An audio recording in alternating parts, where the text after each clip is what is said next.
Good afternoon, everyone. This is meeting number 3 of the Standing Committee on International Trade. In this session, pursuant to Standing Order 1082 and the motion adopted by the committee on June 16, 2025, the committee is resuming its study of Canada's engagement in a rules-based international trade and investment system.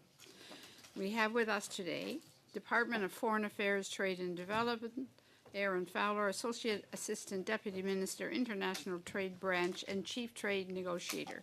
Glad to have you back with us again. Welcome. We will start with opening remarks and then proceed with a round of questions. You have up to 5 minutes, as you know, Mr. Fowler, but if you have more to offer, we'll sure to give you a few more minutes, if you like, before we go on to the members. Thank you. The floor is yours. Thank you very much. Good afternoon, Chair, Vice Chairs, members of the committee. Merci beaucoup de m'avoir invité aujourd'hui pour discuter. Thank you for having invited me to discuss the free trade agreements with Canada. Resource endowments and productive capacity. Trade is critical to the Canadian economy. Equivalent to approximately 2/3 of Canada's GDP, exports alone support almost 4 million Canadian jobs. La prospérité du Canada a longtemps. Canada's prosperity has long been based on the stability, transparency, the predictability, and the openness offered by the rules-based global trading system, a system that Canada has helped to create. We are an active member of the World Trade Organization. We're the first G7 economy to have comprehensive free trade agreements with all other G7 economies. This is in addition to our 15 other bilateral and regional agreements covering more than 51 countries and 39 bilateral agreements on the promotion and protection of foreign investment. Provided Canadians with several benefits, including enhanced competitiveness of Canadian goods and services abroad, lower costs for Canadian businesses and consumers, increased access to high quality and diverse goods and services, inputs and technologies, increased investment from abroad into Canada, and a stable and attractive investment environment for Canadian investors abroad, supporting their access to and participation in global value chains. While this system has long provided Canada with a strong foundation for trade and investment, this is a challenging moment for the global trading system. In part, this is a function of the economic policies pursued by some. But we must also acknowledge what has become increasingly clear for some time. In certain respects, the multilateral rules have become inadequate, and we have for many years failed collectively in our efforts to fix them. That means that rules have not always prevented harmful behavior by others, and they have not always provided a clear framework for countries to take appropriate and necessary actions to protect themselves. Some nations have determined that the status quo is no longer sufficient to protect their essential economic security interests, to ensure fair competition, and to respond to market-distorting practices and global shocks. In this pivotal moment, we must take stock of not only what rules-based international trade has provided for Canada, but also of what must be done to secure our own strategic economic interests and to ensure our current and future prosperity and resilience. We must adapt, and we need to respond. Canada's priority is to support economic sectors facing the most severe shocks while building a stronger and more secure economy. Pursuing this priority means taking measured, decisive actions in a transparent manner, but it also means working with partners to maintain, expand, and improve the rules-based system. En effet, le gouvernement du Canada Indeed, the Government of Canada has prioritized strengthening partnerships with trusted allies around the world. Our efforts include diversifying Canada's trade relationships. These include the implementation of recently concluded trade agreements with Indonesia and Ecuador, as well as the investment agreement with the United Arab Emirates. This includes continuing negotiations with partners such as the Association of South Southeast Asian nations and Mercosur, as well as 8 ongoing investment negotiations with partners in Africa, South America, and the Greater Middle East region. Canada also supports the expansion of the Comprehensive and Progressive Agreement for Trans-Pacific Partnerships, or the CPTPP, to new members. The Government of Canada is also prioritizing efforts to ensure that Canadian companies take advantage of the network of trade agreements we have with our key partners, including the CPTPP, the Comprehensive Economic and Trade Agreement between Canada and the European Union, and the Canada-Korea Free Trade Agreement. In support of fair and open international trade, not only at the WTO, but also in international fora such as the G7, the G20, and the OECD, working with our partners and allies. We are ready to work to address trade distorting practices that are harmful to the economy.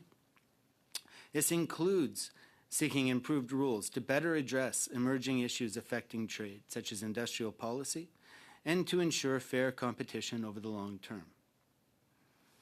Je vous remercie encore une fois de m'avoir donné l'occasion. Thank you once again for giving me the opportunity to speak on this important topic. I look forward to our discussion, and I'll be happy to answer your questions. Thank you very much, Mr. Fowler. On to the members. Mr. Gerlo. Merci, Madame la Présidente. Merci, chers Thank you, collègues. Madam Chair. Thank you, dear colleagues. Mr. Fowler, thank you for having come here to speak to us. Last week, Mr. Fowler, we welcomed the chair of the Canadian Port Council. We were talking about CITA, the agreement that was negotiated. We also talked about non-tariff barriers. We can look at about $100 million in exports that we can't go get because of these non-tariff barriers. Are you aware of this? Yes, I'm aware of the fact that we have barriers with almost all of our partners around the world, and we're discussing these things, including with our European partners. And what is the government doing currently to decrease these barriers? Thank you for the question. In all our free trade agreements, including international organizations such as the World Trade Organization, we are creating committees, working groups, institutions within the rules to ensure that Canada and our other partners, in this case the European Union, have the capacity to discuss issues related to trade relations. From time to time, these are questions that are related to the rules in the agreements, but often it's a broader discussion around what is possible, how can we further advance our trade relationships, including discussing how to remove obstacles such as non-tariff barriers. Most of those are small details. Do you have any meetings with the pork producers? Do you listen to their own problems? Are you aware of the problems that they've been mentioning? I would say yes. It's not always they don't always come to discuss these problems with me personally, but I have members in our teams who regularly discuss with representatives of the industry, including the Pork Council. And in your opinion, why do some partners, such as the European Union, continue to impose such non-tariff barriers?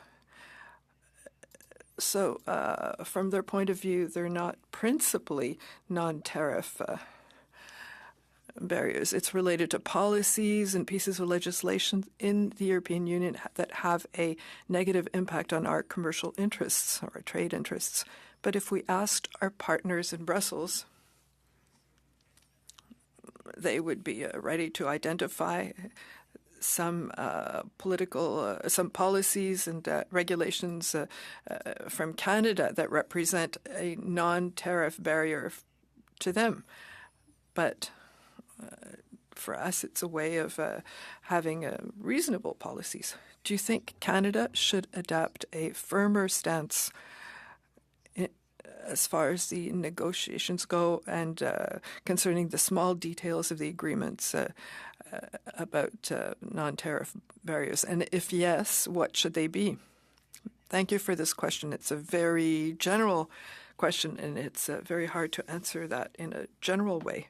We have, in most of our agreements, very specific regulations or rules that apply to the majority of our interests. But sometimes we're unable to find a solution during the negotiating. And from time to time, there are barriers that arise after the negotiations that aren't necessarily related to obligations that were put into our agreement. So it's not necessarily an absence of rules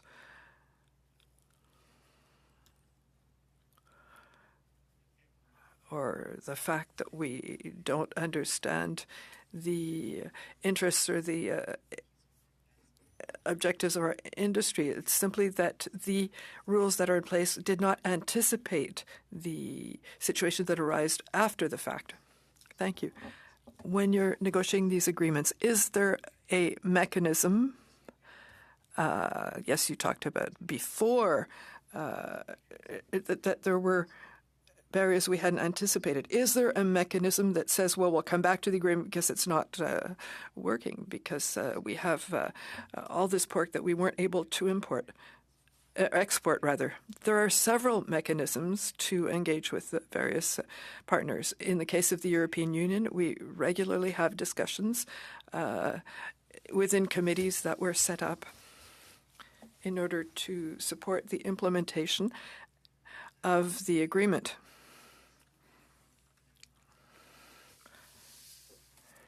And, for example, the Committee on Phytosanitary and Sanitary or Health issues discuss issues that are related to a specific agricultural sector, either in the Canadian sector or the European sector.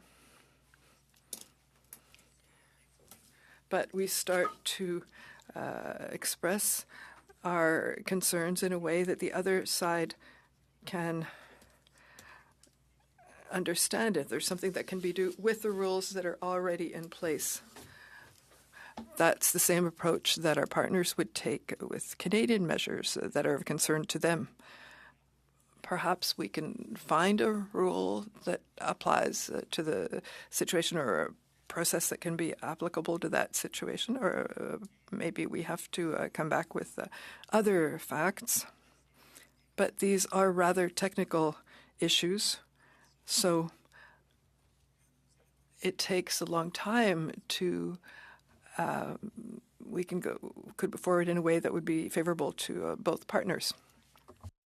I thought it was really important to try to get the answers as much as we can. So, Mr. Fonseca, for 6 minutes, please. Well, thank you, Madam Chair, and thank you, Mr. Fowler. And Mr. Fowler, in your opening remarks, you were mentioning just the success that Canada's had in terms of its trade agreements, be it NAFTA or CETA or CPTPP or the bilaterals that we've been able to achieve. Through those times, and I know, and thank you for your service, Mr. Fowler. I was speaking to you just earlier before this meeting, and you've mentioned about a quarter century that you've been here helping Canada succeed in those agreements.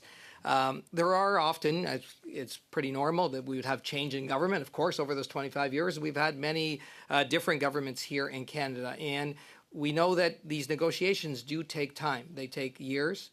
So when we look at something like the CETA, our agreement with Europe, I can recall being in the House, and I know MP Hoback was sitting on the committee at the time as we were going through those negotiations, and he was sitting in the House. He was sitting in this room. Before, under a Harper government, where we had Minister Ed Fast, who was International Trade Minister, and then under Minister Freeland, our International Trade Minister. And I recall in the House the day that this was passed, that Minister Freeland walked across the aisle, shook MP Fast's hand, and understood that this is a real Team Canada approach, and we do it together.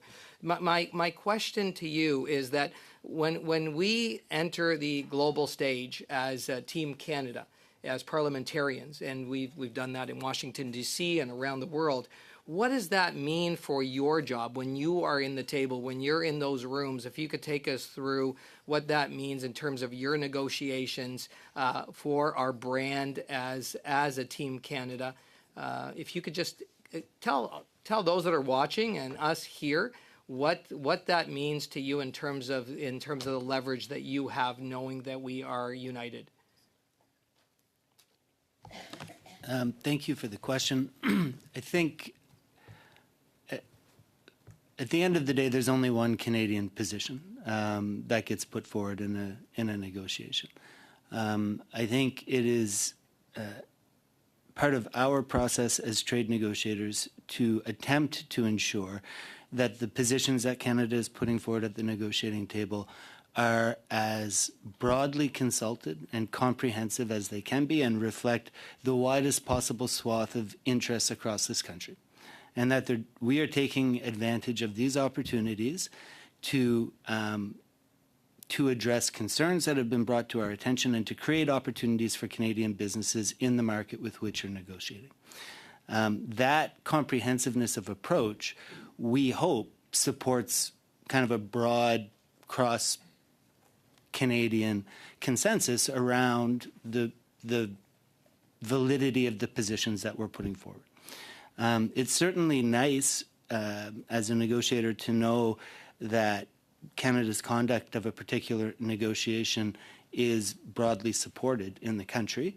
But I think the answer to your question is probably residing more in the international space, which is that our negotiating partners, when there is a clear framework of a Team Canada position that is clearly being advanced in a given negotiation, I would say that our negotiating partners then have a high degree of confidence that it is not going to be fruitful to attempt to split the Canadian position away from the table, and that Canadian negotiators are in fact speaking on behalf of the interests of the country as a whole. And I think I'll leave my answer there. Thank you. Well, thank you, Mr. Fowler. And on that, so when we look here internally in Canada, we've got 10 provinces. You know, we've got the West, the Prairies, Central, Quebec, Atlantic. We've got our 3 territories. How does your team get the provinces and territories aligned on what we are doing in trade as we kind of take it out abroad and try and negotiate these agreements? Yeah, thank you very much for that question. We spend a lot of time working with our counterparts at the provincial and territorial level within the bureaucracies of those jurisdictions. That begins, I think, with information sharing, ensuring that our partners in the provinces and territories have a good understanding of the negotiations in which we're engaged, the topics that are coming to the forefront in those negotiations, the negotiating partners that we're contemplating sitting down with, and they have a full and comprehensive opportunity to provide us with that jurisdiction's views to inform the Canadian negotiating position that is going to be put forward.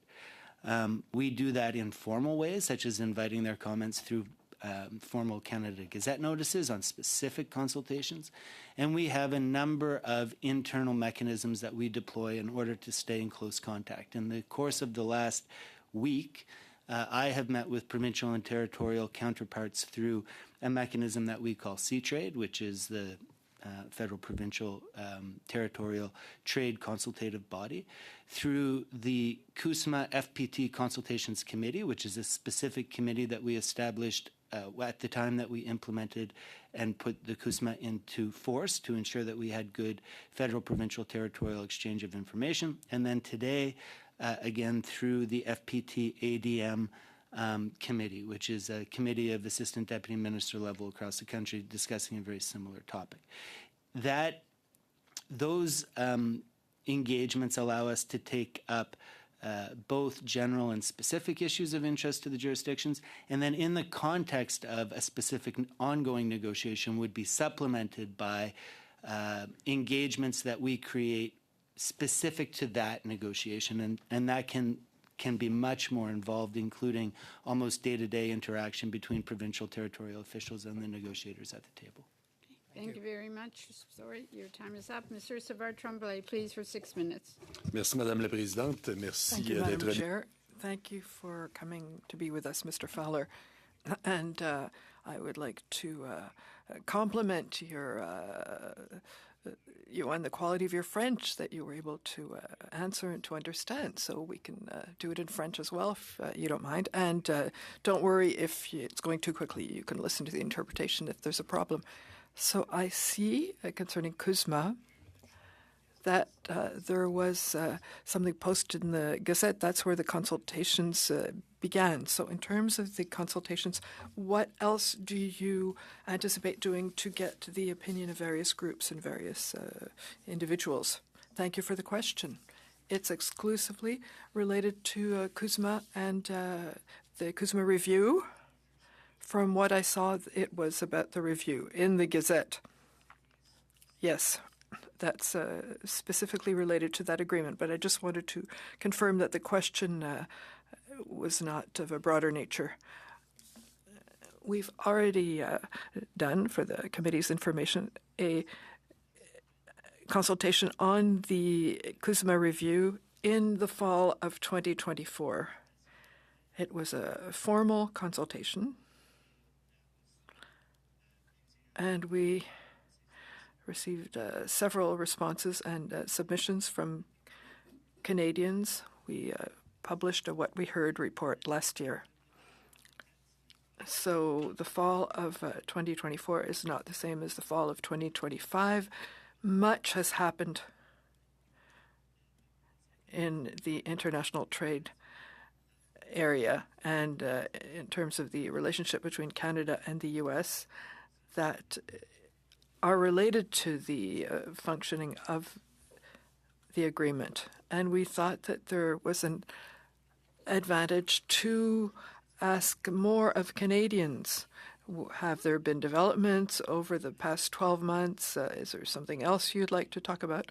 Have things changed your perspective, or give us more considerations that we should bring with us to the table when we're analyzing the situation and developing our position? And since then, since the fall of 2024, we have left on the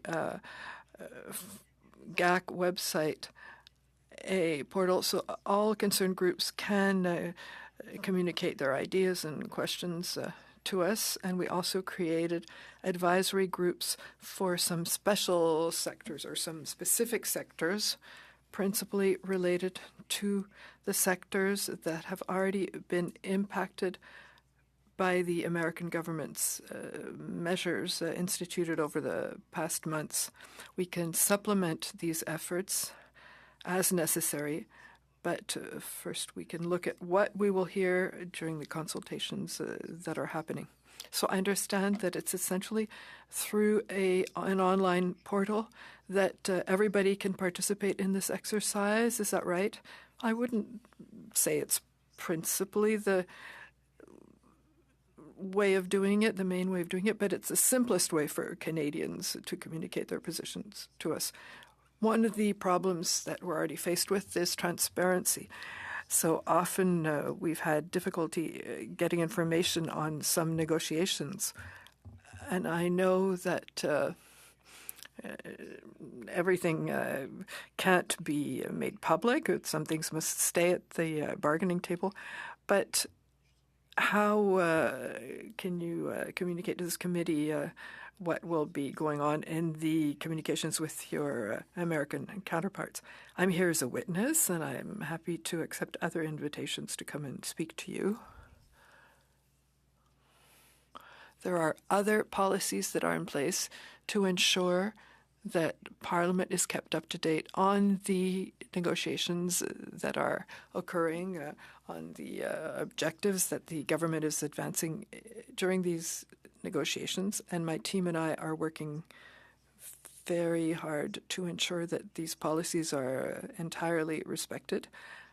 And I hope that the committee and the Parliament have the sense of being well informed on my agenda. Last week, I went to Washington and I met several American officials, and we were told that there were discussions, but that there was no formal negotiating. Do you confirm this? That's a quite subjective description of the situation, but yeah, it seems correct. So it's subjective, but subjectively you also share the same opinion. So what's the difference between discussion and bargaining? Might be that there are flags on the table or not, but the subjects that are being discussed between the parties aren't necessarily different in a negotiation from in a discussion. But the official nature isn't the same. The Prime Minister said at one point that he was exchanging text messages with the American president. We've rarely seen international agreements being negotiated in that way. I'm not in a position to comment on the exchanges between the Prime Minister and the President. Minutes. Thank you, Madam Chair. Thank you, Mr. Fowler, for being here. I'm sure you're a busy man, and I hope we can see you more often. I want to follow up on comments from my colleague in the block. Just first question, if we were to study further issues with respect to the Canada-U.S. relationship or CUSMA renegotiations, would you commit to coming to the committee again? That's just a yes or no. If I am the appropriate official to appear and answer your questions, that would make me happy to do so. Do you think the chief negotiator for the Canada-U.S. trade relationship would be an appropriate official to call in such a case? Probably, but that is not me. You're not the chief negotiator? I am Canada's chief negotiator, meaning that the team of Canadian negotiators that works at Global Affairs Canada across the full range of our trade negotiations report to me, and I try to set a strategic direction and consistency in the approach that we take.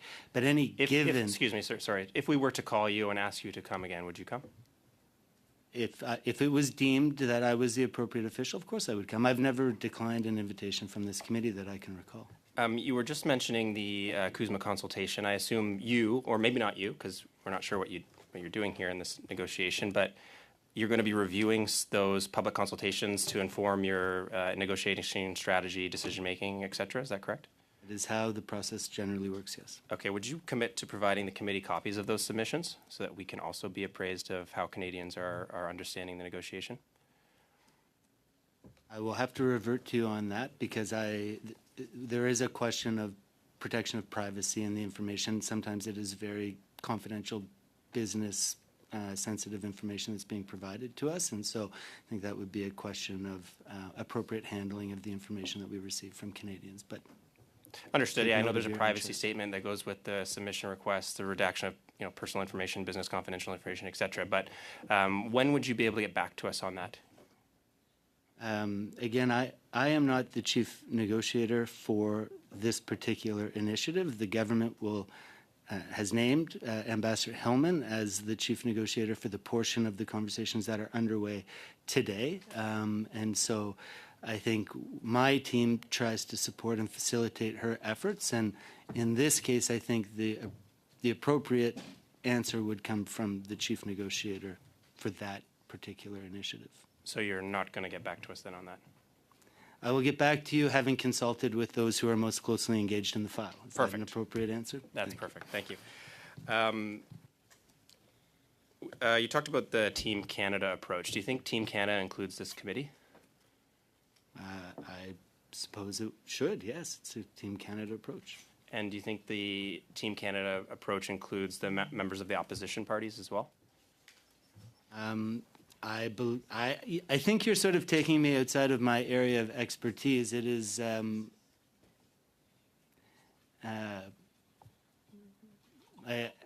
my sense is, yes, it is meant to be as broad a coalition of Canadian voices supporting and advancing the same position as possible.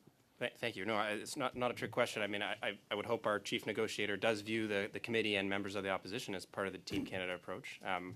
I think we heard concerns with respect to transparency and engagement in the committee, and I think that's part of what I'm trying to convey to you.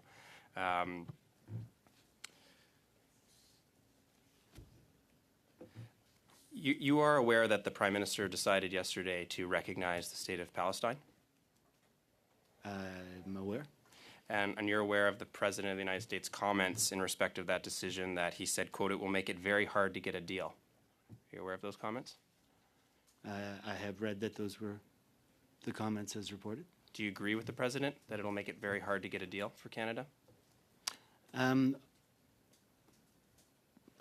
think this is going to be a difficult negotiation irrespective.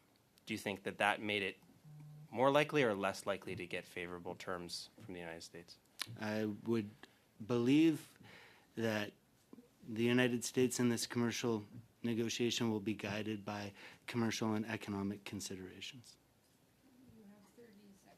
Understood. So let me ask again. So do you agree with the President's comment that Canada's recognition of the state of Palestine will make it harder to get a deal for Canada? Yes or no? I don't have an opinion on that. You don't have an opinion? On whether the President's opinion is correct? No, No, I don't think it's my place Thank you to very much, answer that. Mr. Mantle. On to Ms. Lapointe, please, for 5 minutes. Merci beaucoup, Madame la Présidente. Bienvenue au comité. Thank you, Madam Chair. Welcome to the committee. It's a great pleasure to meet you. You talked a little bit about the free trade agreement. You put a link on your website in 2024, and you said that things have really changed since 2025. That's what I wanted to talk about. How have the recent geopolitical changes, the U.S., Brexit, and other countries influence you in your trade negotiations? Thank you for the question. I think that it creates an environment in which the success of our negotiations in free trade are even more important for Canada. And what's important is to deliver opportunities and access to markets for Canadian businesses. So we are trying to ways to advance our negotiations in a more efficient way than in the past. We had an approach that was very effective over several years, but it was an approach that moves at a certain speed. And we're discussing how we could accelerate the process.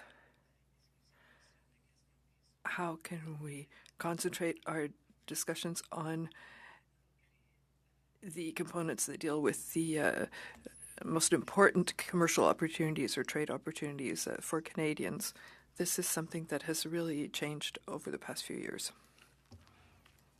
Do you discuss with your partners in other countries, if you're talking about the U.S., do try and find the best practices in order to succeed well in the discussions with the U.S.? We are observing very closely the discussions that the U.S. is having with other partners around the world. We have a team that immediately analyzes the announcements about the discussions that the U.S. have with other countries that are partners. And we discuss with our partners in the world subjects that are of common interest. And at this moment, the trade relationship with the U.S. are a subject that has many people interested in it around the world. You talked about internal processes in the provinces for CUSMA. Is there a way to implement the respect of these agreements, conformity with these agreements? Yes, of course. That's why we're creating institutional systems to support the implementation of our agreements, to give us the opportunity of discussing with our partners the issues related to their implementation and putting in place the rules that have been accepted within the agreement, and to discuss the concerns we also share, or we also hear from Canadian companies and Canadian importers and exporters. There are also the mechanisms that are in our agreements for dispute resolution.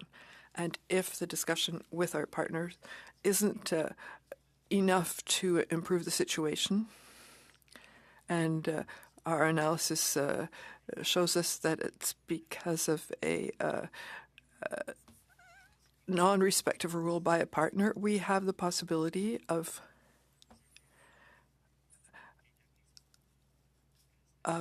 creating a special group for dispute resolution. We spoke earlier about Europe and reciprocity. There's a problem with the agri-food sector. I was on the committee when we were negotiating things in that sector. Is there a way of resolving those differences? I would say yes. There are two types of problems. Some are related to the implementation of rules that are already in place, and there are discussions with our partners to see if there are other things that we can do in order to address the problems that were identified either by Canadian companies or European companies. And these discussions take place in parallel. Play for 2.5 minutes, please. Oui, merci. Pourriez-vous nous dire aussi... Thank you. Could you tell us also in relation to China what the situation is? Because we know that there was a progressive abandoning of diplomatic and even trade relationships with China. And it would seem with such a giant, it never stops entirely. But we know that there were discussions at the end of 2024. And now, during the first half of 2025, there's a dialogue that started up again. How do you expect that change? And what's the willingness of restarting this discussion? Thank you for the question. We're engaging in a constructive way with China on several levels, at the higher level in terms of politics and also in terms of policies and at the technical level. The priority for Canada is to change the access to China for measures that were put in place, especially for farm products. And we're in a regular communication with the Canadian sector that's been impacted to see what the solution could be for them. It's an engagement with China that is not simple. These are difficult issues. But we do have a process in place. We have engagement quite regularly, and we're exchanging information with them to discover how we might be able to improve the situation. Because we know that there was an awareness that developed later with the fact that China was carrying out data collection. So we were wary of Canadian, of Chinese technology that was coming here, and Chinese were suspected of spying on our industries. But so we're starting to meet again, but is there a kind of distrust from the start? I think that we're well aware in terms of the nature of our relationship with China. It's a very important economic and trade partner for Canada, especially for some sectors. It doesn't mean that we're always on the same page on all issues, but and that we might think there are no risks of associating with a partner. But we try and find areas where we can work together for the benefit of our industries. And that's the nature of our discussions. Committee, great to see you there. Well, thank you, Chair, and thank you, witness. It's been a while since we've talked. I think I'd rather take you out for a beer and talk for about an hour, but I got 5 minutes here, so we'll go with that. And where I'm going to start off with is in 2008 to 2015, we did a record number of trade agreements around the world under the Conservative government, under Prime Minister Harper and Ed Fast, for example. Are the bones of those agreements that they're built on still relevant today? Do these agreements still have a mechanism so that they're functioning the way they should? Yes, my assessment would be yes, they are. So then how are you adapting to news and talks of combinations of things where we're going to go sector by sector in future trade negotiations? And how does that function and how does that work? How do you create a trade policy or a trade agreement when you're trading off sectors versus doing, sensitive products versus non-sensitive products and things like that?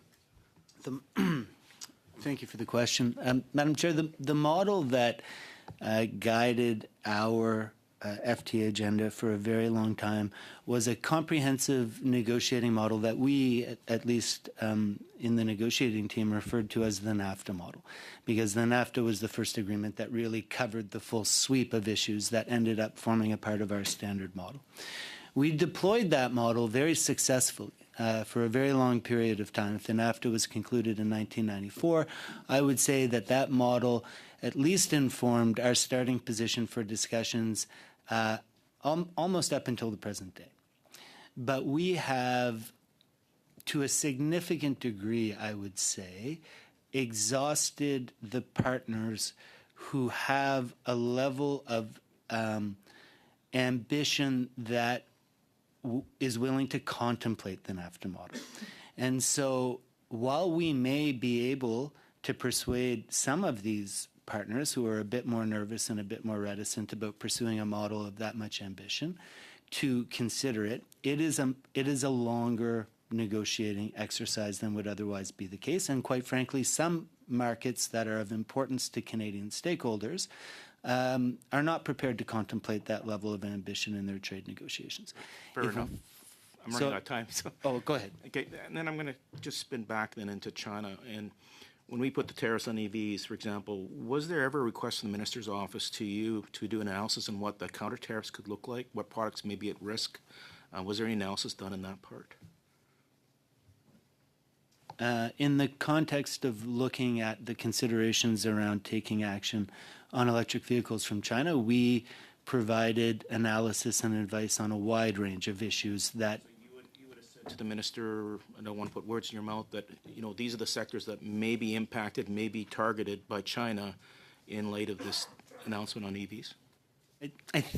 To be honest, I think you are a little bit putting words in my mouth, because I think what we would have done is to say it is highly likely that there will be a response, but whether we went to the extent of speculating on the nature of that response strikes me as perhaps a bridge farther than the analysis. Okay, so the minister's office didn't ask you to then, obviously.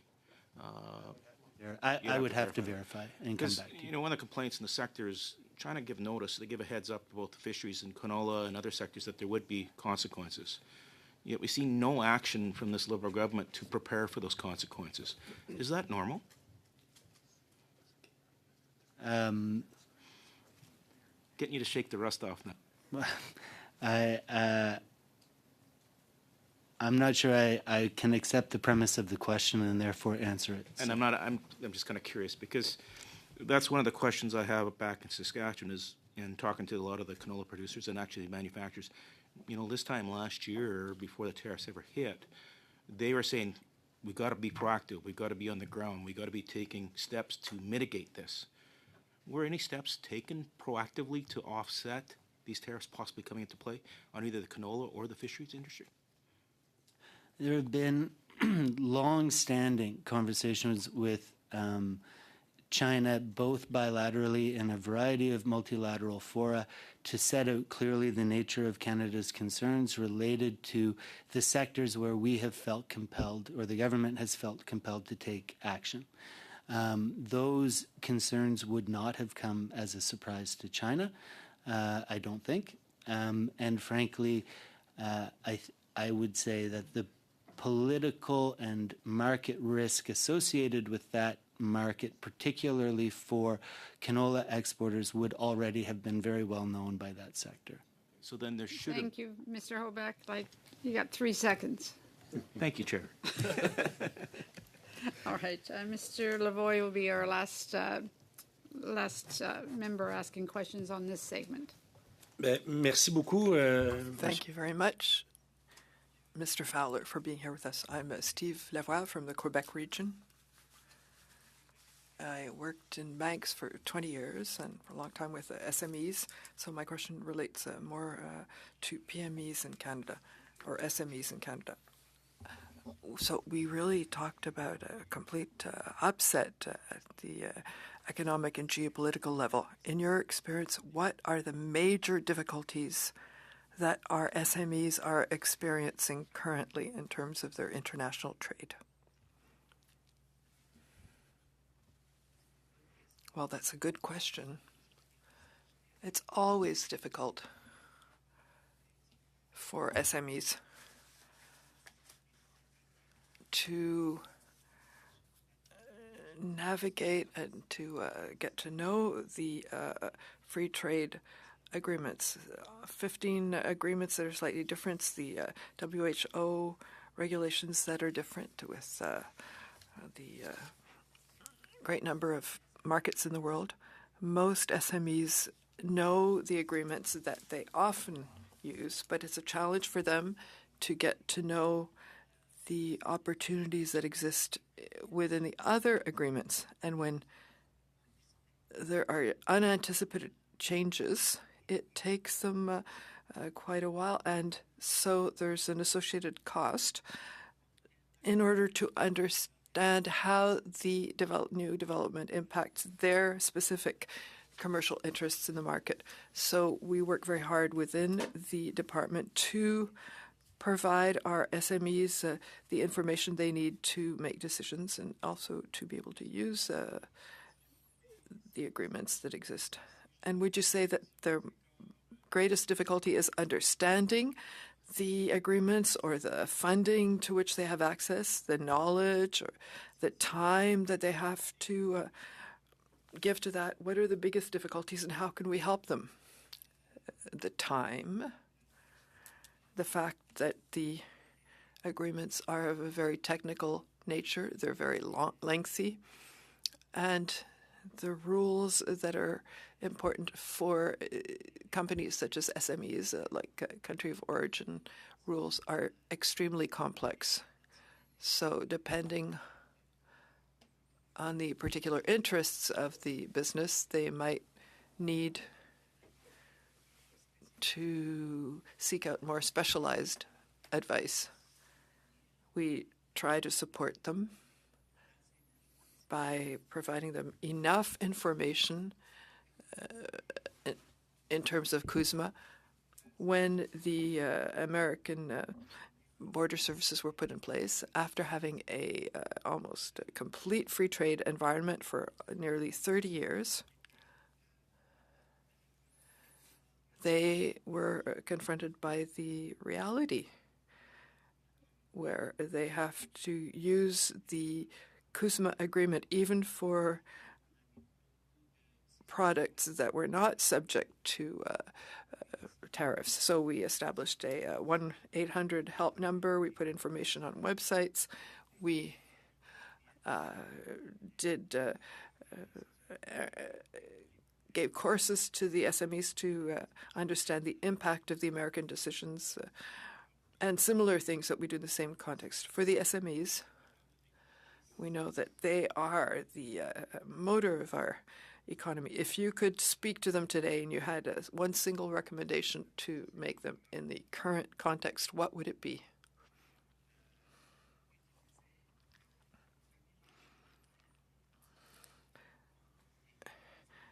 Acknowledge and use the services of the Trade Commissioner, des délégués commerciaux à l'échelle du monde.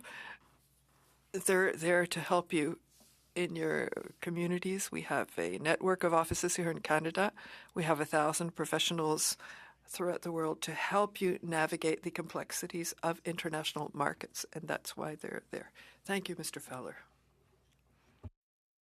Mr. Fowler, thank you and your officials for coming before us today.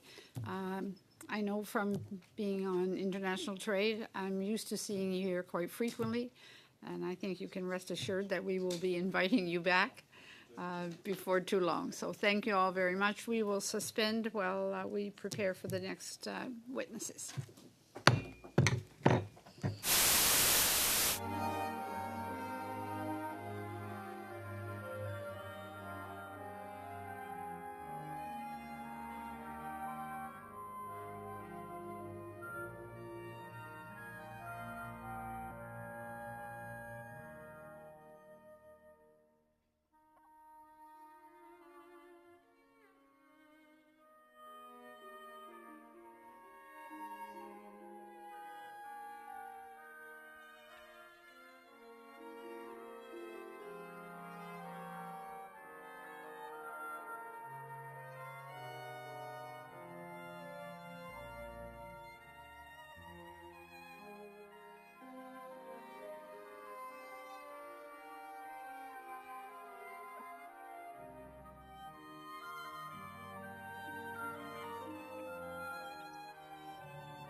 we have with us now for our second hour of committee, Lawrence Herman, Counsel for Cassidy Levy Kent. I'm so glad you were able to rearrange your schedule, Mr. Herman, so that you could appear before us today. And I believe they've tested your mic, and it's in fine shape. So thank you for finding the time to come before us today.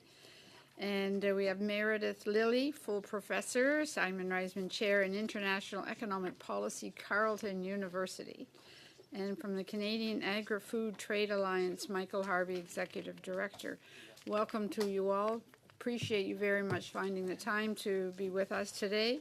Mr. Herman, I invite you to make an opening statement of up to 5 minutes, please. Merci, Madame le Président. Je suis très content Madam Chair, I'm very happy to have the possibility of being here as a witness today.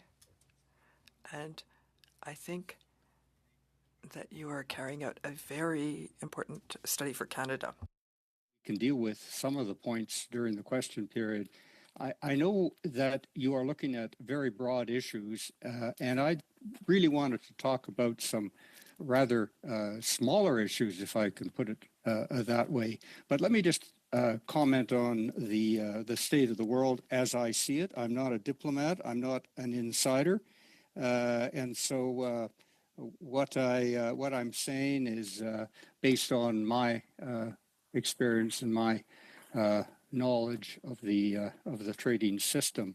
The problem we're facing is that there are no rules that apply as far as the United States is concerned. Their policy is to use tariffs through the President's office, and it is a trade policy based on tariffs, and that is what Canada has to face. The reality is that because of the policies of the U.S. administration, not just the U.S. administration, but there are other factors, but largely because of the policies of the U.S. administration, the WTO as an institution is dysfunctional, and the rules-based system that we used to know no longer exists. That is the fact, and that's the way the world is, and Canada has to be prepared to deal with it. Now, others have some more optimistic view, but that is the way I see it, and in my view, that's the challenge Canada has to deal with, a world where the old GATT and WTO-based rules no longer apply, or at least we cannot have faith in those rules being applied, certainly by the world's most important economy. I wanted to talk about what is happening as a result of the tariff wars that the Trump administration has been waging against the world. We now face, Canada faces, and our manufacturers face a world where huge volumes of product, once destined for the United States, are on global markets. Huge, and I mean it, huge volumes of product, and they will find their way into the Canadian market one way or another. Many of those products, not all, but many of those products are unfairly traded. When I say unfairly traded, I mean either dumped or subsidized, and that is putting huge pressures on Canadian manufacturers. Our trade laws, we have a system of trade laws that deal with these, and they are, we call them trade remedy laws, and they are basically laws that give the private sector the opportunity to take action against unfairly traded products. We have not adjusted our trade remedy laws to deal with the changes in the world order. And that is something that this committee, I believe, needs to address. We have those laws that, as I said, are driven by the private sector, but they are putting enormous burdens on our companies, and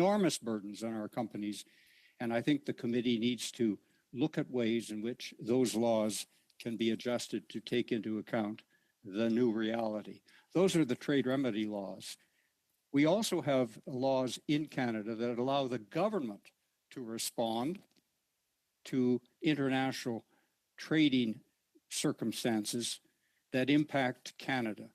And those laws can be used by the government in power, by order in council. Those laws also need to be looked at. They can be updated to make them stronger, more certain, and more embracive to deal with a changed world order. This is not the old GATT, WTO-based order that we knew for decades. It is a new world, and it has put enormous burdens on Canadian companies. Now, I'm talking about the manufacturing sector. We need to address, and this can be done, I think, by others who are going to be speaking today, a whole range of issues beyond manufacturers concerning intellectual property, concerning artificial intelligence. There's a whole range of non-manufactured issues, a whole range of issues concerning sectors other than the manufacturing sector that are at stake, and Canada is faced with a new world, and we have to find ways in which we can effectively deal with those new circumstances. So I'm going to leave it at that, and I'd be happy to answer any questions. Thank you, Mr. Herman. You referenced the new reality and some of the new rules that you think the government needs to look at. Could I suggest if you could put pen to paper and maybe send something to the clerk for the references for all of the committee members? It would be appreciated if that was possible. Well, I did send in something, Madam Chair. I don't know if it was able to be translated and circulated, but I did send in something, bearing in mind that you have so many people appearing and so much to look at. I didn't want to inundate you with too much detail, but I put in a 3-page paper, and it is there. The clerk will have it. Translation. Mr. Herman, it's with translation. So we will get it in the next 10 days or so. So thank you very much. And I should say that there's a lot of detail that I left out because I thought it wasn't appropriate to go into the detail, but we can address that at a subsequent stage. We may just do that. So thank you very much. Ms. Lilly, the floor is yours. Thank you, Chair. Bonjour à tous et merci pour l'invitation. Good morning, everyone. Thank you for the invitation. Professor of International Trade at Carleton University since 2016. Prior to that, I served as Foreign Affairs International Trade Advisor to Prime Minister Harper, and I have worked on many of Canada's trade issues and agreements. In my opening statement, I'd like to focus on the government's immediate plans for special measures on trade. Our two largest trading partners, the United States and China, are in their own ways disrupting long-established rules for international trade, while also creating new rules for themselves and potentially for others. The United States is Canada's largest and most important trading partner by far, and its tariff policies are negatively impacting many Canadian industries, especially steel, auto, and softwood lumber sectors. As your committee reflects on upholding rules-based trade practices, I would encourage you to consider several issues. First, while rules-based behavior is foundational to our society, Canada must face the reality that the game has fundamentally changed. And in a new game where the big players are breaking rules and writing new ones to protect themselves in a manner that hurts or undermines other players, including Canada, we must revisit our own rules and determine if adherence to them serves Canadians. And if not, you as lawmakers can create new rules that better protect and promote Canadian interests. For example, China has engaged in rule breaking for decades around steel exports, resulting in overcapacity and dumping on global markets, including Canada's. Rules-based appeals to the WTO have been ineffective. Despite years of warnings by the Americans about this problem, including transshipment through Canada, only the U.S.'s recent imposition of steep tariffs on steel imports globally has spurred action by others. To protect the Canadian market from further dumping, the Carney government also moved to limit steel imports from most countries this summer. And while Chinese steel is subject to an immediate tariff of 25%, most of our FTA partners and all of our non-FTA partners are also subject to quota and tariffs beyond 2024 volumes. Canada has announced these rules under special provisions in the Customs Act. However, many of our valued trading partners see Canada as a rule-breaking outlier in this instance and are bewildered by what they view as Canada's sudden about-face on the importance of the rules. Second, the Carney government recently announced new policies to support industries most impacted by U.S. tariff policy, which includes a Buy Canadian plan to boost Canadian content in government procurement and strategies to increase trade diversification to new markets beyond the U.S. While I support the government's intentions and believe action is necessary to protect Canadian jobs, these policies also come with great risk. If Buy Canadian procurement policies are ambitious in their design, they will almost certainly violate our trade agreements with friends and allies in Europe and Asia, which are built on foundational international trade principles around non-discrimination and most favored nation status. In addition, as Canada seeks to protect its market through tariffs and Buy Canadian rules, we could also potentially undermine our own goals for trade diversification. After all, what countries will be open to Canadian exports if we block our market from their products? Worse, will we all just replicate the protectionist contagion started by the U.S.'s own Buy American policies? Shortly after Prime Minister Carney announced Buy Canadian for steel, the European Union President von der Leyen announced the EU's own Buy European steel plan. So I encourage the government to develop its new rules in a manner that does not invite protectionist retaliation. And if poorly enacted, these policies could result in fewer exports for Canadian firms, less trade with allies, and higher costs for consumers. Finally, it's important that Canada not simply follow the Americans down their path of protectionism. The U.S. has a much larger internal market and relies on trade for only 25% of its GDP. Canada is simply in a different class. Fully 2/3 of our GDP and 3 million Canadian jobs rely on trade. For Canada to succeed as a trading nation, we must cooperate with our trading partners and adhere to mutually agreed rules. As the government further develops its plan to protect the economy through special measures on trade, I encourage it to work with allies to ensure we can continue to trade successfully with our FTA partners. Thank you, Chair, and I'd be pleased to answer questions from the committee. Thank you very much, Julie. Mr. Harvey, the floor is yours for up to 5 minutes, please. Bonjour et merci aux membres du comité de m'avoir Thank invité you to aujourd'hui. the committee members for having invited me here today. The Agri-Food Trade Alliance, CAFTA, is a coalition of national organizations that advocates for a freer and fairer international trading environment for the agriculture and agri-food sector. CAFTA members include farmers, ranchers, processors, producers, and exporters in key trade sectors such as beef, pork, grains, oilseeds, sugar, pulses, and soybeans.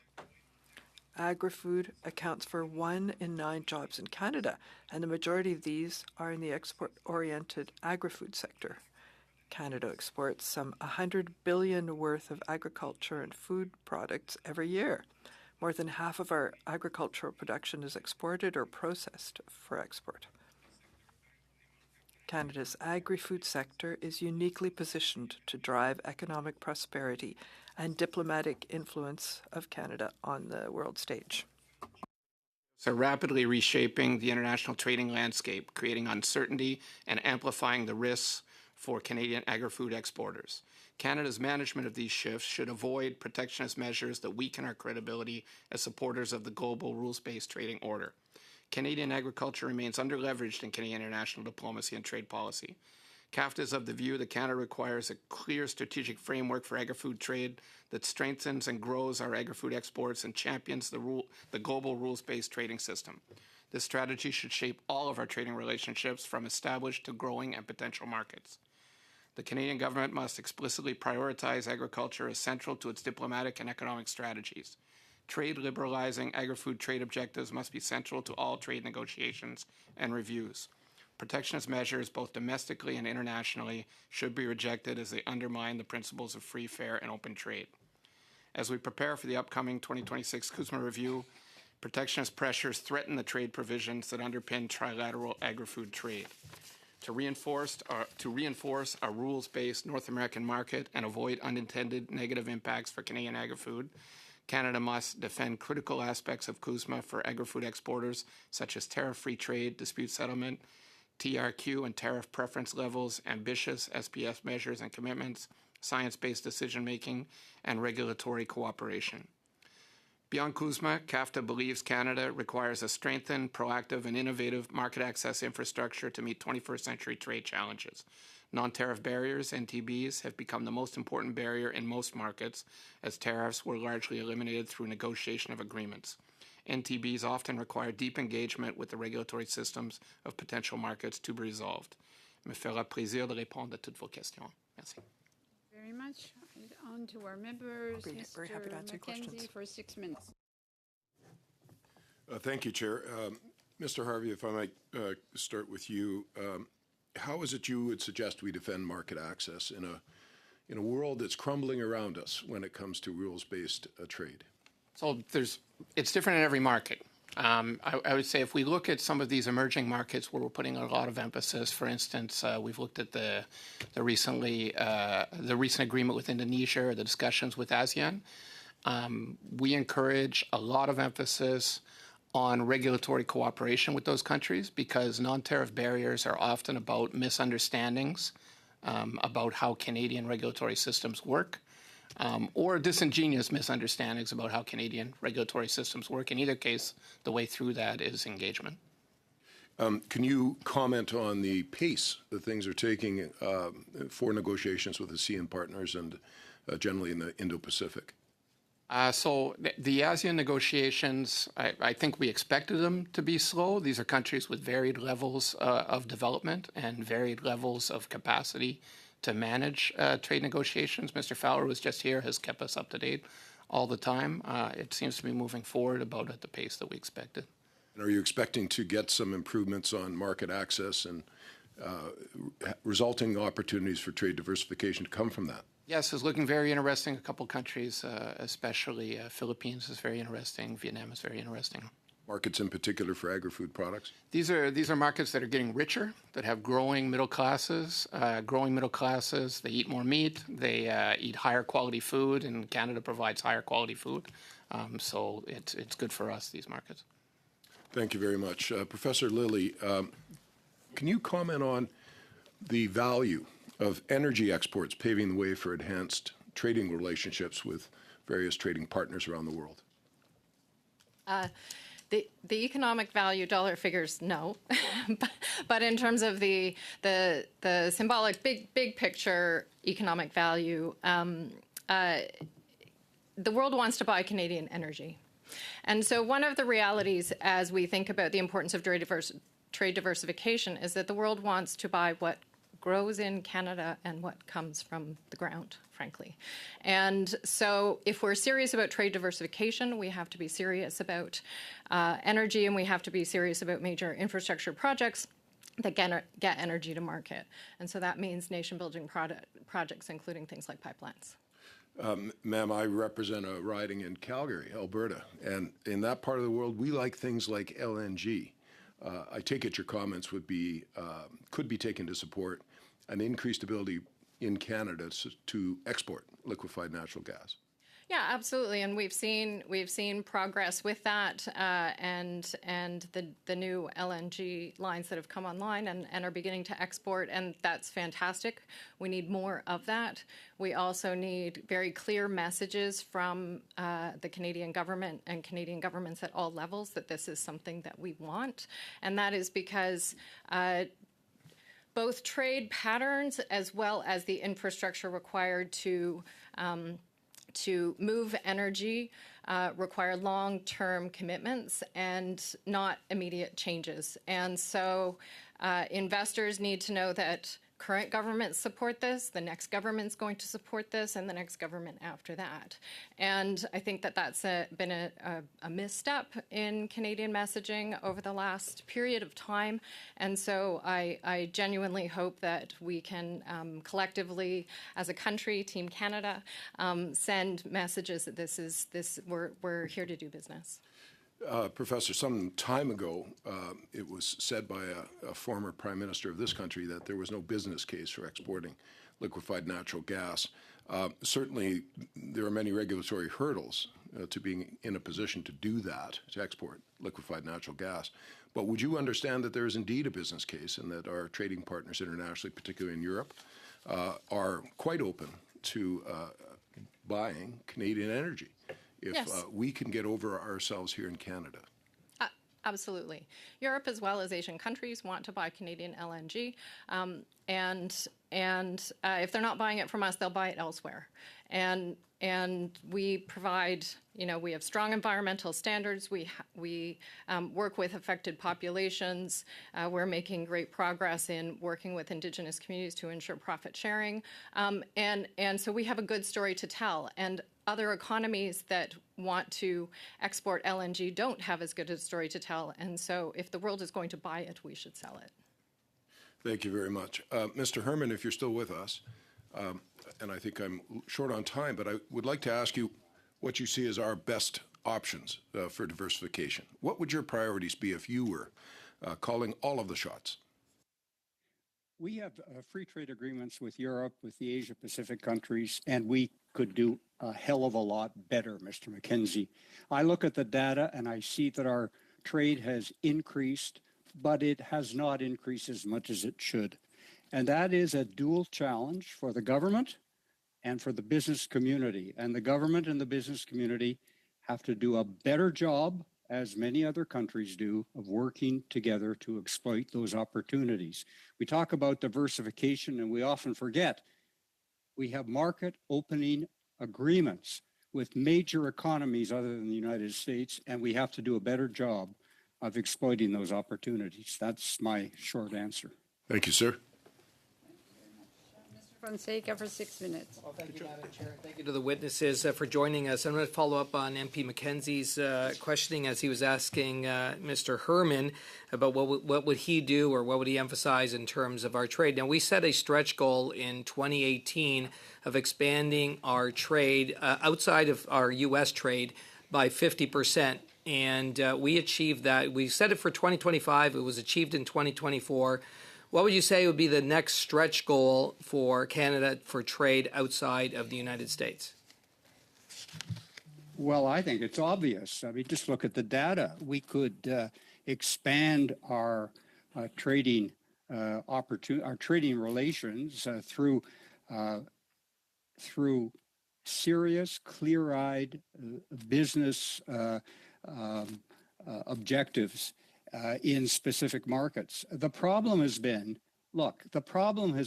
that the business community, and I'm speaking generally, has found it easy to trade with the United States. And we have avoided taking serious, sustained efforts in opening foreign markets and doing a much better job in Europe and the Asia Pacific countries. And Mr. Harvey knows that the agri-food sectors have great opportunities in Asia Pacific, and we need to do a better job of working together, sustained business government efforts. Thank you, Mr. Herman. We often use sports or hockey metaphors here at this committee and throughout government, and we talk about the players. We talk about the players. We talk about goalies. We talk about the fans, etc. But Mr. Herman, you talk about actually the referee. So you emphasize the need for Canadian businesses to be more actively involved in trade policy, and this is you stated that business needs to help push global trade referee back into the game. So how can Canada better facilitate this engagement to strengthen its position in a rules-based international trade and investment system? I don't quite understand the question there. In my view, there's very little left of the rules-based international trading system. It's being run by the United States out of the President's office, and that's the problem we have. Now, Professor Lilly gave some very good ideas about how we would in our dealings with foreign partners, use rules as much as we can and value those rules in our separate trading agreements, and we have to do that. But I think that when it comes to the U.S. and China, we have two parties, the major players in the global economy, who just don't buy those rules. Thank you, Mr. Herman, and to Professor Lilly. You've said that as part of the C.I.T.I. Howe press release that it is the duty of every Canadian Prime Minister to find a way to work constructively and productively with whoever occupies the White House. I would just ask you, what would you say about Prime Minister Carney and how he's been doing in terms of his engagement with the White House? I'm not a close watcher of the dealings with the White House specifically, but I think that initial indications, early meetings, hosting at the G7, those were all very business-like meetings. It is important for any Canadian Prime Minister to work constructively with the President and to find common ground, work constructively to find solutions. And insofar as he's doing that, then I would say those are good things.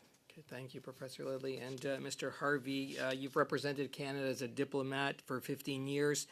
You had postings in the UN, Brazil, Colombia, Venezuela. And when it comes to trade and expanding our economic relations, can you tell us what you took away from the work that you did in all those locations abroad? That it's important to be on the ground. We really need the people on the ground working with those markets, understanding those markets, getting the intelligence together that they can get back to Canadian agri-food exporters so that they know what's going on in the local regulatory systems. Often it's people on the ground who'll see an opportunity before the people back in Canada do, so it's really important to invest in that. Thank you. So you've been a champion for agri-food and agriculture sector. You were down in Washington, and can you tell our committee about the delegation that you took down there? What sort of feedback did you hear? What did you receive? What were your thoughts? And how can you inform our committee with those meetings? Sure. So all CAFTA members joined us, and we're actually doing a new visit in November because we thought it was very helpful. We were down, I forget now if it was April or May, we were down there the day that President Trump pressed pause on the tariffs. It's difficult conversations. When you go in Capitol Hill, if you're an Ottawa lobbyist, you feel quite small when you go to Capitol Hill and you realize that there are just tens of thousands of people doing those corridors and meeting with these people for half an hour. You have to get your point across really, really quickly. What it really brings home is how they're thinking about a lot of different things that aren't just the relationship with Canada. So I think it really brings home how it's important for Canadians to work with Americans to bring our issues to their attention and to help them understand how Canadian, in our case, agri-food exports help the United States. We concentrated on the messages that Canadian agri-food exports provide American consumers with better, higher quality, cheaper food and provide American agri-food businesses with inputs that make them more competitive, both in the United States and worldwide. People were receptive, but it's a competitive environment down there to get your message across. Hey, thank you very much. Mr. Savard-Tremblay for 6 minutes, please. Merci, Madame la Présidente. Thank you, Madam Chair. Thank you to our three witnesses for your presentations. And that will help us with our thinking in these uncertain times. Ms. Lilly, you've already come here as a witness in June 2024. Then you were quite critical of the Canadian record in terms of screening of the goods that were made by forced labor. But we know that the Americans were suspicious of this. They have a legal system that works very well, founded on the importer. The Canadian system is based on the border official. In one case, it worked well. In the other case, almost nothing was seized in history. I won't ask you if you think it's sufficient now because nothing changed. The laws have not been changed. Do you fear that then the relationship with China was quite cold at the end of 2024, but now there's a rapprochement in place? Do you worry that this issue be neglected? Thank you for the question. Yes, I was very critical at the time about forced labor and Canada's failure to uphold its commitments. And that was in part because Canada was telling one story and then not monitoring and especially not enforcing. And unfortunately, I think it is a story that continues. It is very easy to give speeches. It is very easy to make sweeping statements about the importance of eliminating forced labor from supply chains. But if we don't act on that by by really focusing on shipments and monitoring and inspections, then it's all for naught. So I do worry that this issue has fallen off the radar almost entirely. I have not really heard any mention of it in quite some time. I think that it continues to be very important, not just in terms of immediate shipments, but if we also think about, some of Canada's own comparative advantage, for instance, in critical minerals, a lot of the world's critical minerals are mined in countries where children are enslaved, and there's, that is deplorable, and I think we would all condemn it. And Canada also has a good story to tell in terms of the way that we produce minerals, and so I do worry about this issue, and I worry that it will fall off the radar with decision makers. Puis comment croyez-vous justement que cette question-là puisse avoir un impact? How do you think that issue might have an impact? I talked about it in several places. I was in Washington last week. How do you think it might have an impact on Canada-U.S. relations, this negligence of Canada in relation to these Chinese products? Unfortunately, that it does require some political emphasis in the United States as well. And so if the United States is tabling this issue with Canada, then I think Canada will make gains. If this issue is not politically salient and important to lawmakers in the U.S., then it will not become an issue at the table between them. But if U.S. lawmakers are concerned about this and raise it with Canada, then absolutely it's something that we should be doing more of. And we've been able to demonstrate our ability to really scrutinize the border in terms of false accusations about fentanyl in Canada. And so if we're able to do that for fentanyl, we should be able to do that for forced labor goods as well. But it does take resources, it takes money, and it takes commitment in order to constantly focus on it. Yeah. Et quand, de manière générale, trouvez-vous que c'est... Generally speaking, do you think it's a good idea? Because at the end of 2024, trade and economic relations with China were still in existence. The day where there'll be no exchange between the two countries will never happen. But we ended this wish to accept everything. It seems to me it was a year earlier that we formally put an end to the idea of a free trade agreement with China. Now it seems that there's a will to bring that up again, despite the fact that we know the practices of the Chinese regime in terms of industrial espionage, in data collection, in relations that are insidious between the state, the Communist Party, the army, the large businesses there. Or we can speak of a state within a state within a state.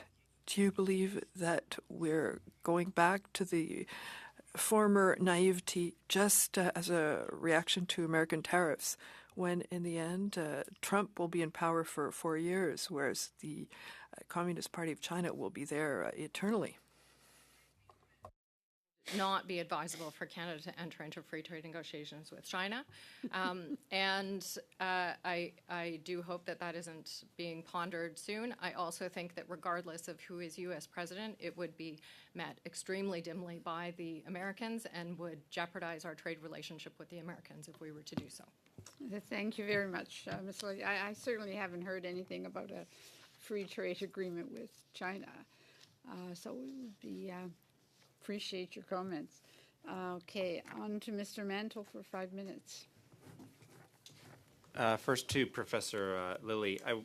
In an article you wrote earlier this summer, you were commenting on your time in the working on free trade agreements with other allies in the Harper government, and you said that the Prime Minister Harper, recognized our over-reliance on the United States and sought new footholds.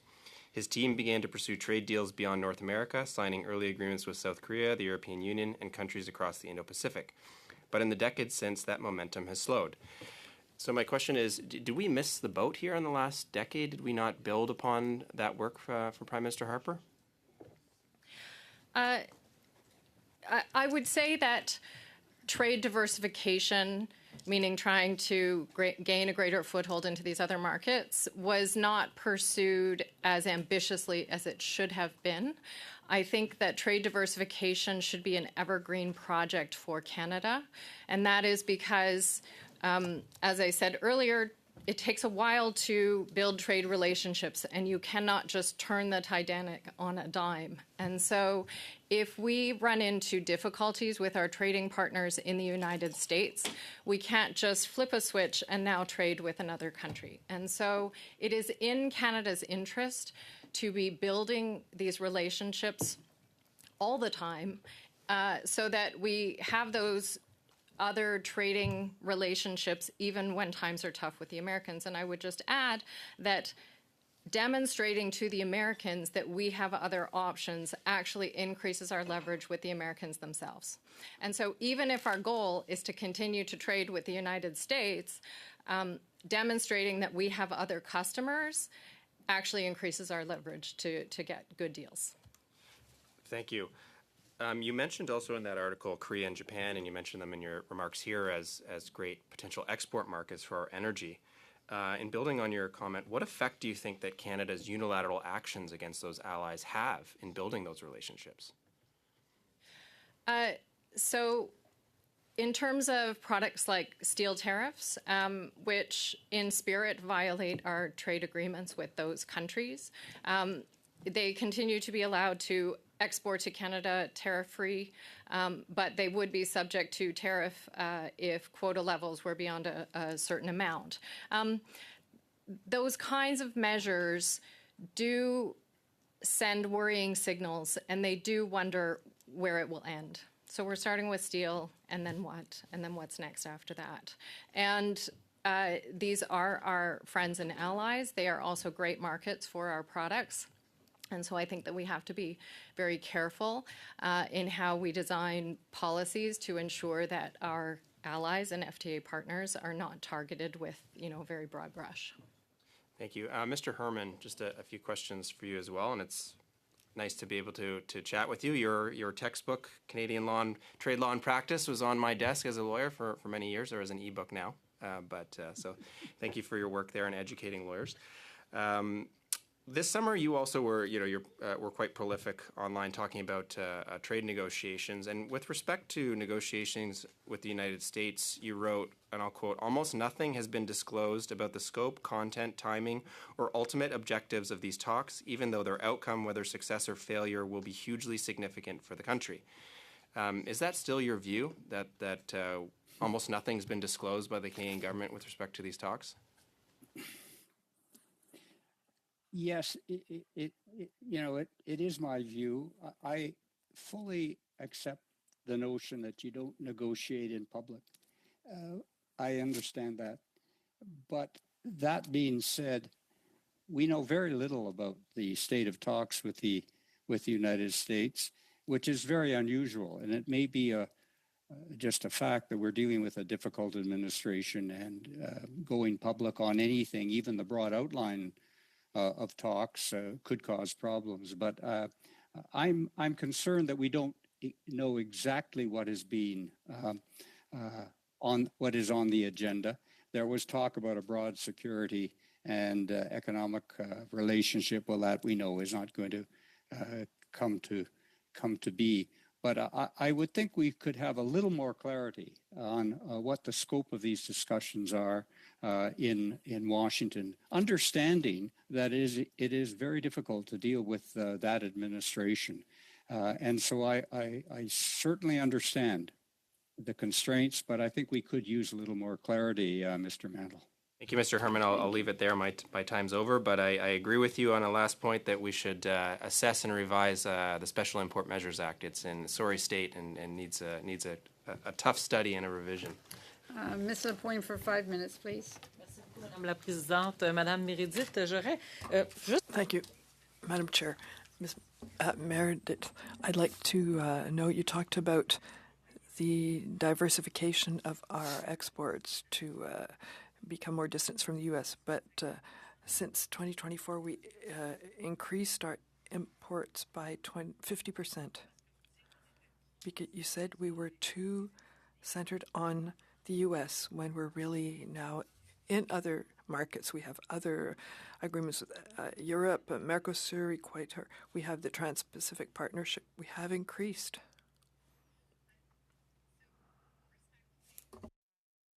Growing by 50%, an extremely tiny number, still results in an extremely tiny number. So 50% is a nice number, but going from 1% to 2% is still very, very small. And I don't have the exact figures in front of me. These are efforts that we should always engage in. We should continually engage in. But there's something in international trade called the gravity model. It essentially says that two countries will trade with each other based on, they're more likely to trade with each other based on the size of the economy and their distance from each other. And so in our case, our first and largest trading partner is always going to be the United States because we can walk to it, and it is the largest economy in the world. And so it is extremely difficult to grow trade with other countries. We should do so. We should continue to try to do so. But these efforts will always be incremental. They will always be at the margin. Merci. J'aurais des questions pour vous aussi, Monsieur Harvey. Thank you. I also have some questions for you, Mr. Harvey.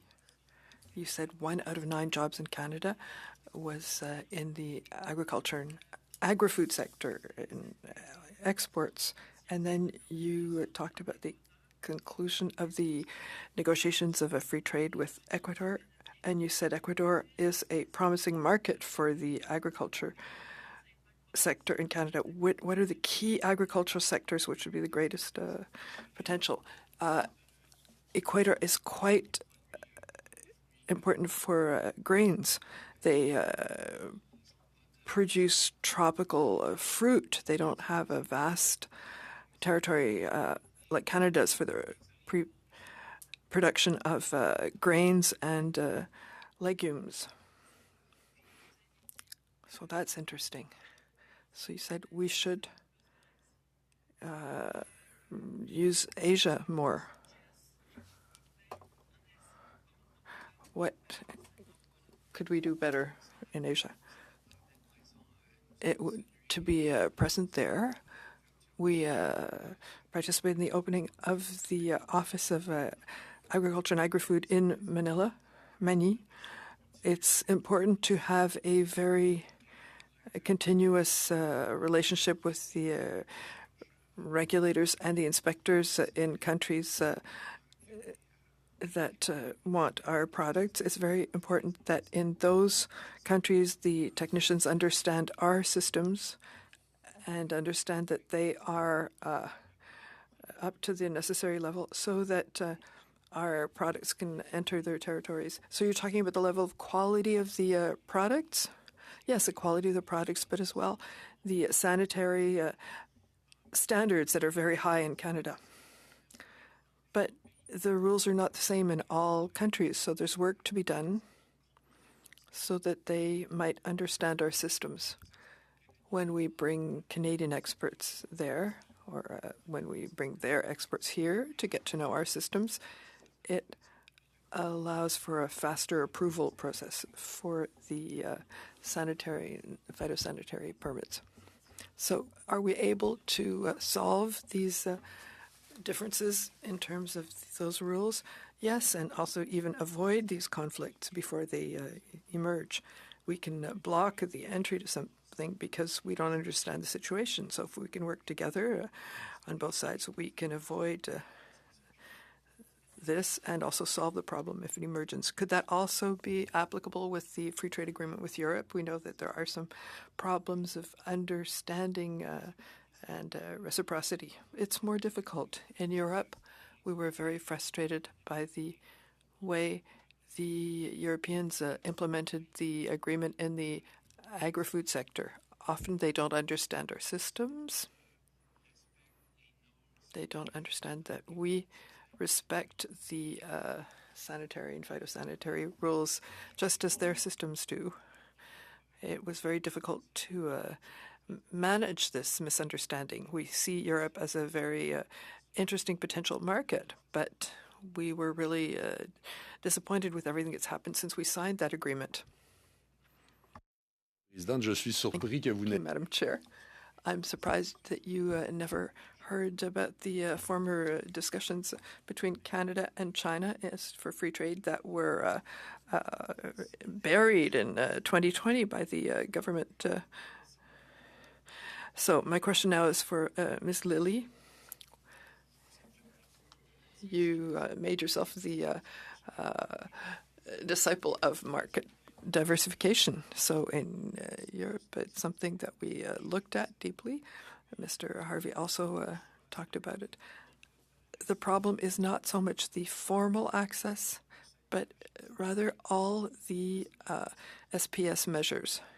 But also for the Indo-Pacific, we've talked about a Indo-Pacific strategy. It was mentioned by the Trudeau government, the Harper government, the Chrétien government, and it was discussed without we have an impression that that market was ever used, that we use those pathways. So when they talked about the last Indo-Pacific strategy that was presented by the Trudeau government 2 or 3 years ago, we learned a few months later that a Indo-Pacific strategy would be done without India because we ended our relationship with India. So should we still consider that region? How can we succeed when it hasn't worked up to this point?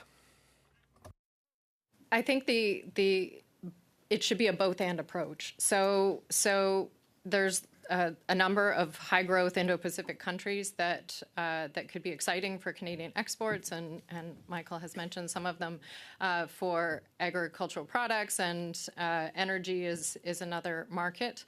But I think that Canada should continue to work on and advance its trade with India. It is a large and important country. We worked for many years on a trade agreement with India. It is not easy. There is no country in the world who would say that trying to reach a trade agreement with India is easy. But it would be worthwhile. It is the world's largest democracy. And so I think that we should continue to try and make gains in that space. Thank you very much. You have 9 seconds left. On to Mr. Gerleau for 3 minutes. Bonjour, Madame Lilly. Je vous parle en français. Merci d'être Lilly. I'm going to speak French to you. Thank you for being here. It's an honor for me to be here on this panel with you. You're a specialist of international economic policy. My region, Lembos, is on the American border and is a great producer of steel. The current tariffs are really hurting us, as you can imagine. The negotiations have stopped. Nothing's happening now. What's from your experience, what would you suggest to the government to be able to move forward in this file? What do you suggest to renew the negotiations? And, I think about the workers in your region who are being negatively affected because this is really hurting a lot of communities in Canada that produce steel. It is not easy. I think that some of what the government is rolling out is good. EI and workforce measures are good things. At the same time, those become accessible to people only when they've lost their jobs, and so it's kind of small comfort. Most people I know would rather not lose their job rather than know that EI will be more accessible when they need it. So finding ways to avoid that, I think, is paramount. The government's plans for Buy Canadian steel and government procurement, I think, is an interesting option and something that should be explored. Better exploiting the internal market, as in getting Canadians to buy more Canadian steel, is also good and something I support. Having said that, I think that we need to be careful how we do that. So with the Americans in particular, the 232 tariffs are devastating. 50% is too high. And so the government needs to make addressing the 232s on steel a really primary objective. I think it's my understanding that they are seized with this, but it cannot wait until the end of USMCA negotiations to find an end result for that. We need something sooner. Sorry, Mr. Gerleau, we're running out of time. All right, merci. Yeah, I have 30 seconds left, but Mr. Lavoie for 3 minutes. Oui, merci. La question est pour Monsieur. Yes. Thank you. The question is for Mr. Herman. Mr. Herman, you have a lot of experience, 45, 50 years. A short question for you. Have you already seen in your career a situation like the one that's happening with the U.S. currently? No, never.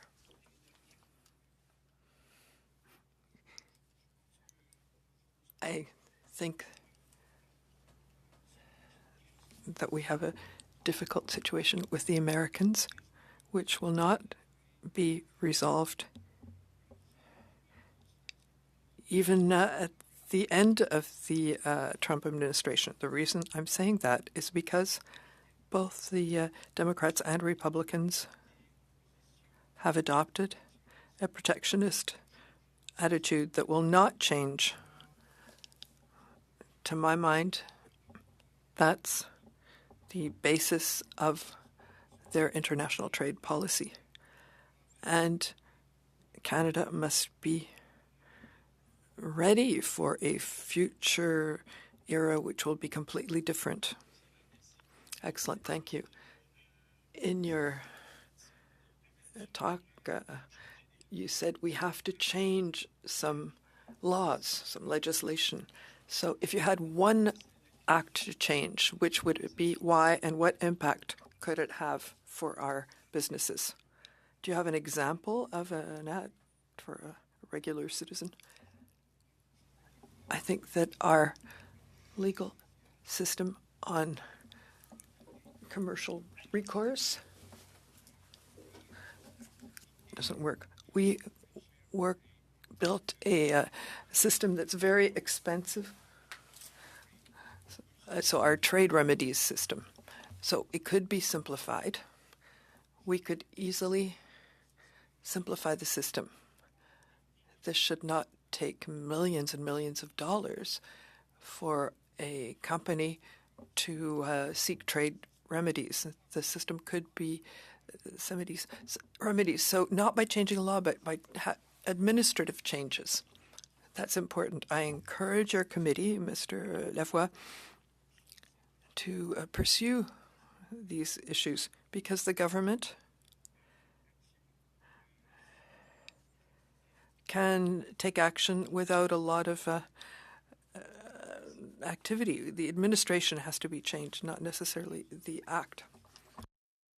A very valuable information session to the committee. Thank you all very much. For the information of the committee this coming Thursday, we have Representative Bill Hazenga and Representative Marcy Kaptur. There's a Democrat and a Republican coming to speak to us. It'll be an informal meeting in camera, so come with the questions. The whole 2 hours or whatever amount of time we take, we'll have with them. So it should be very informative and helpful for all of us, I think, as we move forward. All right? Okay. Move adjournment of the meeting.